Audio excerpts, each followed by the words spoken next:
Hey, what's up, guys? Welcome to the channel. Like I said, I am Darren, owner of Spence Bikes.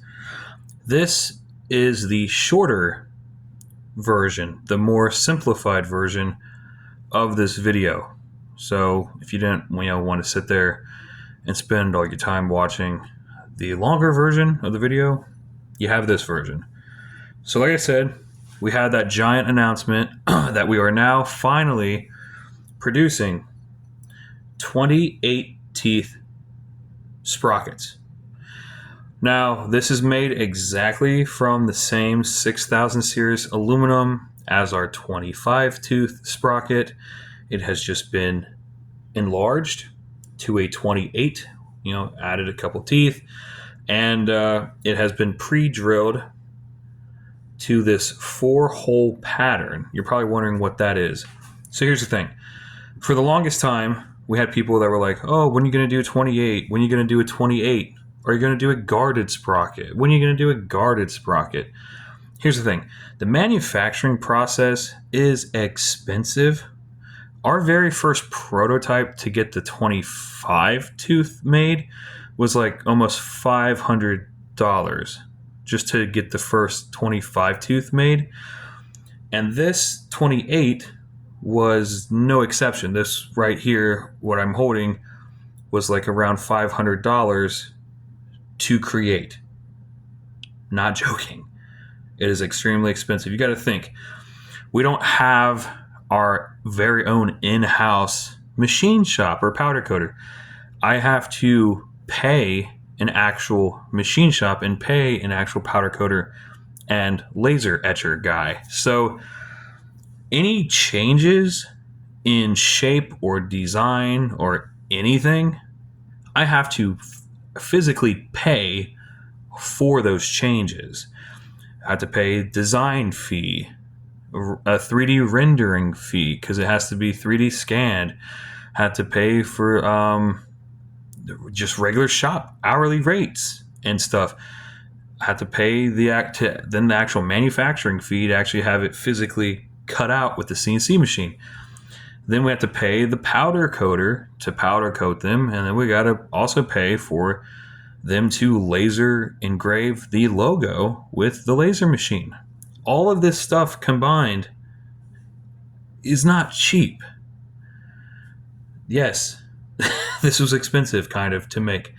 I mean, like $500 for one sprocket? Yeah, that's not cheap by any stretch of the imagination. But here's the thing. Just like the 25 tooth, yes, the very first prototype was expensive.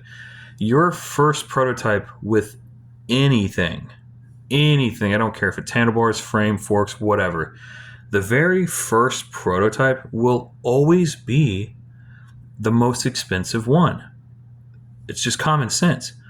And then once you have everything locked in and dialed, you have the design locked in, you have everything ready to go, you can then copy and replicate.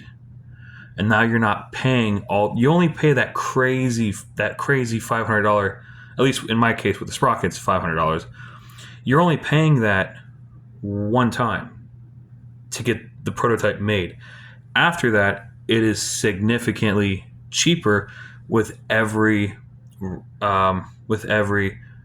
replicated sprocket. You know what I mean?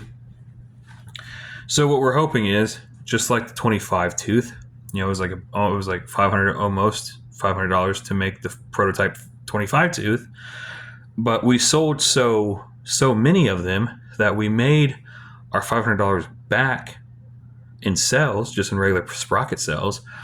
And then we even pushed that even further and actually started profiting, which we are currently profiting still with the 25 tooths. And it's going to be the same story. Yeah, we put about 500 into the prototype, but we're going to make that 500 back fairly quickly, I would think, because here's the thing. The only reason I started with a 25 and not the 28 was because I called around to all the different parts manufacturers, and everybody was telling me at the time that 25 was still the most highest selling sprocket size in BMX. So I started in 25 because financially that made sense. That was a smart business decision, obviously. But now it appears that 28 is just as equally popular. So now that it made sense to start making a 28 as well. I'm trying to think. And so that's the thing. Once we sell enough of these again, we're going to make that $500 back. And then we're going to get to the threshold where we then are profiting in sales again, just like we did with the 25. Okay? But here's the thing. Like I said, it's made from the exact same 6000 series aluminum, just like the 25. Like I said, it's just been enlarged to a 28. And this 4-bolt hole pattern has been added. Now, like I said, you're probably wondering what that 4-bolt pattern is for. This is for a removable guard. Because here's the thing. I don't have contacts in plastic manufacturing. I don't know anybody that makes parts out of plastic. I don't know anyone with a 3D printer or anything like that. So I don't have any currently available resources to make parts out of plastic or plastic, nylon, resin, whatever you want to call it. I don't have that resource at this time, right? But what I do have is the machine shop that works with actual metal. So what we've done is I've put my 4-hole pattern to the exact same spacing and length that every other sprocket manufacturer has put theirs to for their removable sprockets or removable sprocket guards. And what that means is, like 90%, I'd say around 90% of removable guarded sprockets on the market are using the exact same 4-bolt pattern for that guard. So essentially, by putting our pattern to everyone else's pattern, you're going to be able to essentially run like 90% of removable guards from all these other manufacturers on our sprocket. This is essentially a universal design, a universal bolt pattern for if I could talk today, for removable sprocket guards, essentially. So if you have any particular brands or manufacturers that you like or don't like, you can literally pick and choose whichever guard you want to throw on here, as long as it uses the same bolt pattern.